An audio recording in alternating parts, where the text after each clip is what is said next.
Well guys, it looks like the moistcritikal versus SNEAKO beef might be finally coming to an end, and I have to say that this situation was pretty entertaining along the way. But now the two men have come together for a final hour-long conversation, and while they might not have agreed about almost anything, they at the very least were able to have a somewhat reasonable conversation where they got to dive into greater detail about their positions on various topics like cuties, fresh and fit, college, the top G, and even the difference between the public perception and brand that is SNEAKO versus Penguinz. So first off, they discussed the film Cuties, and the conversation here basically came down to the fact that Charlie sees the movie as immoral because they decided to use and depict actual children in a sexual manner, whereas SNEAKO comes from a place where he defends the art and the message behind the film. That movie was taken out of context quite a bit. People don't really see the moral of the movie, which was defending Islamic values,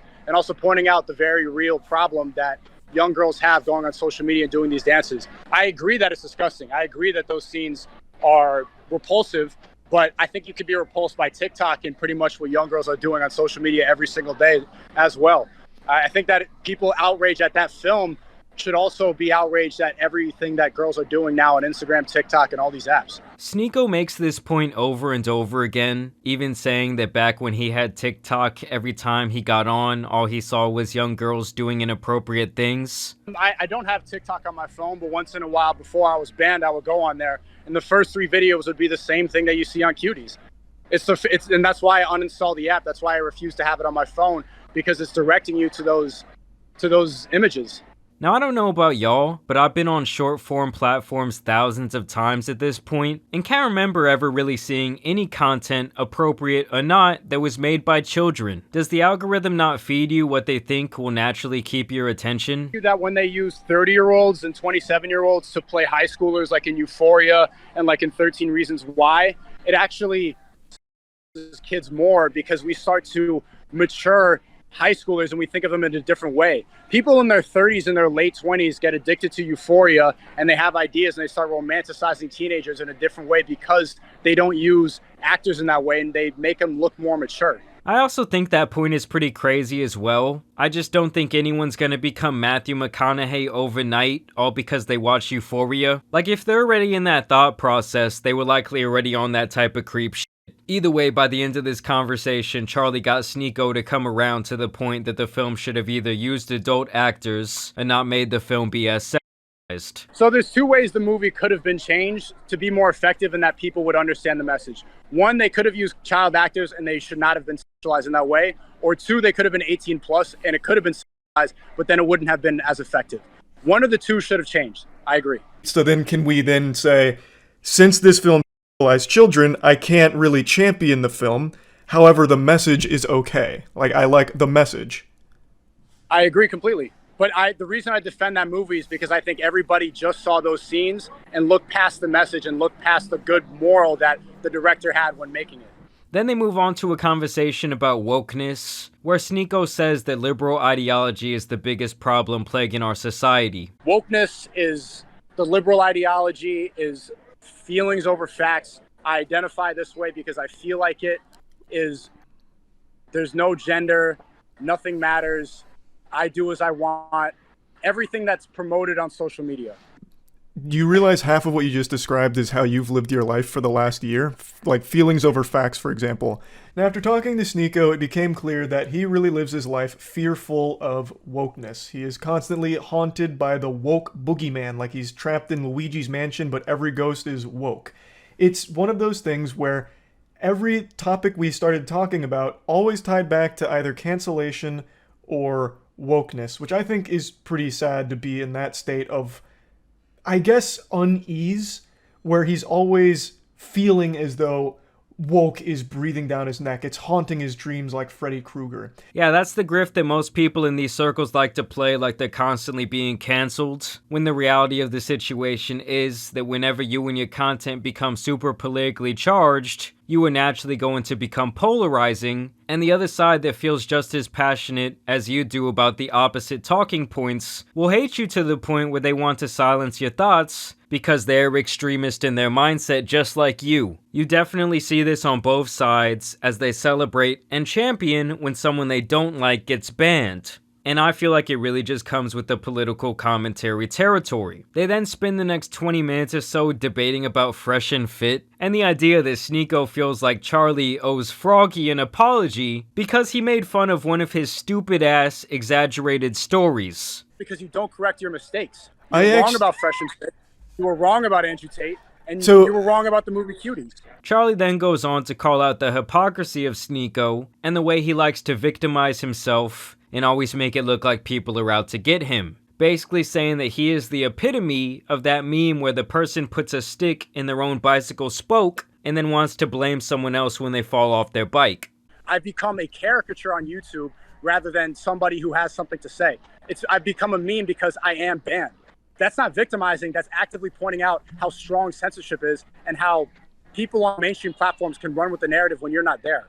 The way you just justified it is a way many other people that you call playing the victim would also be able to justify things. The point is, when you are constantly whining and talking about how you're being attacked, it is still being victimized. I tried to point a mirror at him to point out that a lot of the things he criticizes others for is things that he actively does himself, and the one I focused on was victimization, because the way he justifies, playing the victim is justification people have used in the past that he calls out. So yeah, getting this guy to see himself in the wrong or take a hint of accountability is almost like pulling teeth. And not only do these figures tend to defend themselves like this, but they will also defend anyone in their camp who all agree with the same talking points. It's the same reason these red pill guys champion this chick Pearl, who they would all roast endlessly if she wasn't overdosed on the red pill. It's disingenuous, and now we're having the debate, but you would rather DM and go and make this about drama. Oh, let me go and react and do more drama content rather than have a conversation. But I never did that. I'm glad you're doing it now.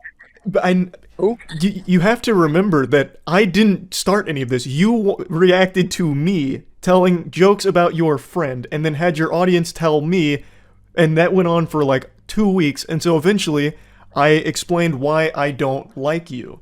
And then when I did that, that was the only time I planned on talking about you. You went on stream with your gun to threaten me, and you kept it up for 3 months, adding me. I didn't do that to threaten you. That was a joke about clips. You actually think I was threatening you?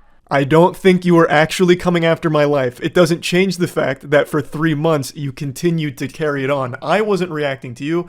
I wasn't even talking about you. So yeah, SNEAKO was somehow trying to once again twist himself into the victim when he's going on and on for months posting pictures and talking shit about Charlie, and then he wants to turn around and act like Charlie's the one that created this beef. Penguinz then goes on to call him a hypocrite once again, because SNEAKO calls him weak for not wanting to box, but then turns around and ducks Brandon Buckingham. SNEAKO's response to this is basically that Brandon does not have enough clout, and that this fight would basically be a waste of his time, even saying that Brandon is obsessed with him. I don't care about this person, and there's no benefit for me to take my first fight with this person. They then go on to have a debate about the whole guru/influencer lifestyle. SNEAKO's stance is that Charlie doesn't do enough to motivate his audience and build them up to be better people, and Charlie's stance is that just because SNEAKO flexes his money and wealth doesn't make him some sort of savior for men, and that he's basically stuck in a permanent grift because it validates the feelings of the people who gravitate towards his type of content. You going and flexing on your audience isn't showing them what's possible, it's showing what's possible when they're paying for your lifestyle.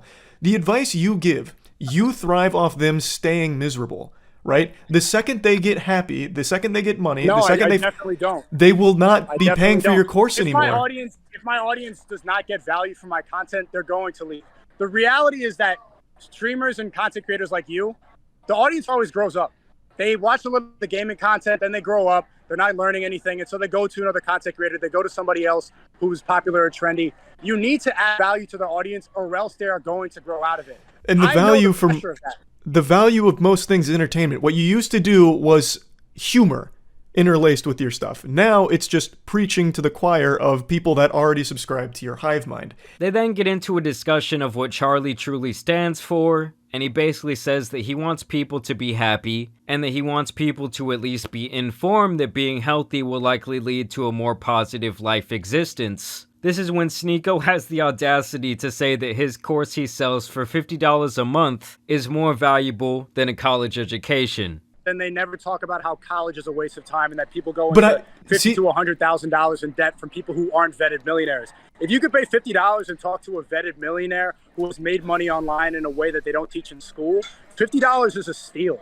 People get really upset about this because you're paying somebody directly and you know who you're spending the money on. You don't get upset about college because you don't know the principal, you don't know the headmaster, you don't know the donors. They're nameless people behind a university. And this is the problem with a lot of these types of guys, is that they seem to think that only individuals who have acquired wealth during their lifetime are like the only people worth listening to. The sheer idea that everyone can now be an internet entrepreneur millionaire is a plague to our society and truly a pipe dream. Yes, college is way too expensive, but these guys who have never taken one class in their life always like to act like they know everything about it. And their all college bad talking points are all centered around the idea that if a job can't make you extremely wealthy, then it must not be worth your time. What SNEAKO fails to realize is that he is a 1 in a million story that's not going to be replicated easily. And a whole lot of it comes down to luck, persistence, and straight up being born at the right time in history. What just happened there is I was talking about something and you went into PR speak and salesman mode to talk about your course. And you attributed something to me that I actually talk against. I actually have spoken many times about why college just isn't right for everybody. It's not. It simply isn't. I think college provides an invaluable social experience where for the first time in your life you're on your own, so you learn how to fend for yourself, you learn how to interact with roommates, strangers, so you get social skills, but college is not going to be a great fit for everyone, especially when it comes to certain academia positions, especially like in some art fields. I actually talk a lot about that, but you keep lumping me in with this perception of a gamer and these beliefs that you don't know anything about me on, and yet you still put me in there. Then you should probably make them more clear. I've been personally watching your videos for years, and I had no idea about any of this. So, I've seen you gaming. I've seen you react to drama content. I didn't know that that was your method to make people happy. The other thing is that SNEAKO seems to think that everyone online needs to make all of their opinions known and take a strong stance on every topic that crosses their desk. He can't comprehend the idea that some people online want to keep their content light and more for just general entertainment. The only thing that ever leaves his mouth is always preaching about something or trying to make a big statement about their beliefs or their politics, whereas that's not me. The main thing I focus on is just entertainment. My videos are made purely for fun.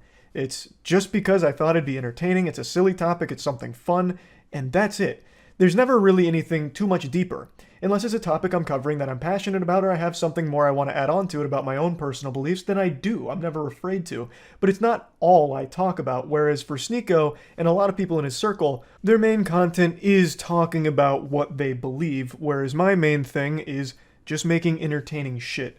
It's like the idea of escapism through entertainment is completely foreign to him until it comes to his content, where he wants people sitting and watching his stream for multiple hours a day. Then they discuss the Tates, it really doesn't go anywhere, and at the end they pretty much settle this dispute that has been largely one-sided for months. But I would like for us to have another conversation in the future. I like that you have a good message about how people should be happy. I like that you're advocating for the gym and you're playing basketball and you're telling people to get out of their comfort zone.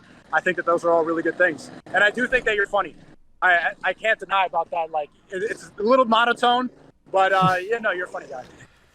I do appreciate the conversation. I will say it is nice to see two people who obviously don't agree at all to be able to come together and discuss and come away with a new perspective on each other. In the future, it makes me even want to be more open to talking to people who I disagree with, so I think this was a very important conversation. So all I really have to say is shout out to both of these guys. It's cool to see something like this, and I hope we can see more calm debates between opposing viewpoints like this in the future. But y'all let me know what you guys think about this. But as always, I do want to thank you guys for watching today's video, dropping a like and subscribing.